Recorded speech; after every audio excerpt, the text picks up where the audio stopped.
ఈరోజు ప్రగతిశీల విజన సంఘం భద్రాద్రి కొత్తగూడెం జిల్లా కమిటీ సమావేశం టేకులపల్లి మండల కేంద్రంలో జరుపుకోవడం అనేది జరిగింది.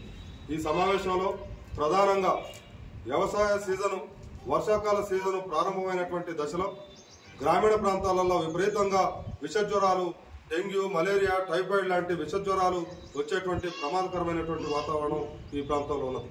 తెలంగాణ వ్యాప్తంగా గ్రామీణ ప్రాంతాలలో పాలక వర్గాలు లేకుండా ఉండటం మూలంగా ఇలా పారిశుధ్యం పడకేసినటువంటి పరిస్థితి ఉన్నది.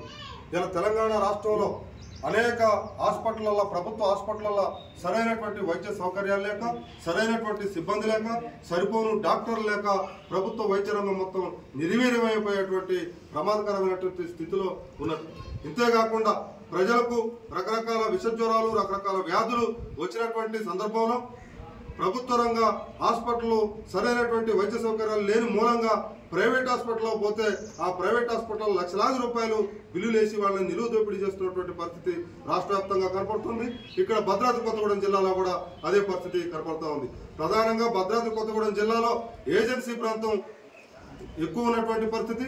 ఆదివాసీలు, గిరిజనులు, అమాయకులైనటువంటి ప్రజల్ని ఇలా ప్రైవేటు హాస్పిటల్ వాళ్ళు దోపిడీ చేస్తున్నటువంటి పరిస్థితి ఉంది. అందుకే ప్రభుత్వం వెంటనే స్పందించాలి. గ్రామీణ ప్రాంతాల్లో వైద్య సౌకర్యాలని ఏర్పాటు చేయాలి. ఈ గ్రామాలలో దోమల తెరలను కూడా వెంటనే పంపిణీ చేయాలి. పిహెచ్సి సెంటర్లు కానీ, పల్లె దవాఖానలు కానీ వాటి వెంటనే ప్రక్షాళన చేయాలి. అక్కడ సిబ్బంది ఏవైతే ఖాళీలు ఉన్నాయో ఆ ఖాళీలను వెంటనే భర్తీ చేయాలి.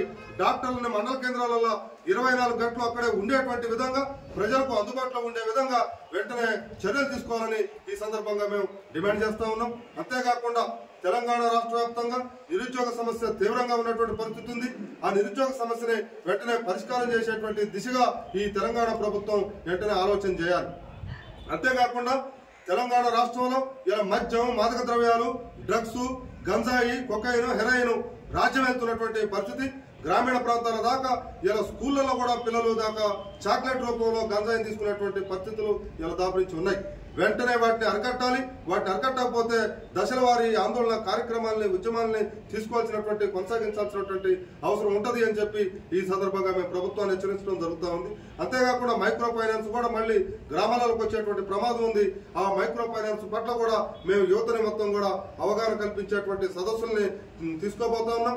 రాబోయేటువంటి కాలంలో ఎవరైతే అధిక వడ్డీలకు ఇలా డబ్బులు ఇచ్చి దోపిడీ చేస్తారో ఆ దోపిడీ శక్తులకు వ్యతిరేకంగా ప్రగతిశీల విజన సంఘం పోరాడబోతుంది అని చెప్పి ఈ సందర్భంగా తెలియజేస్తా ఉన్నాం.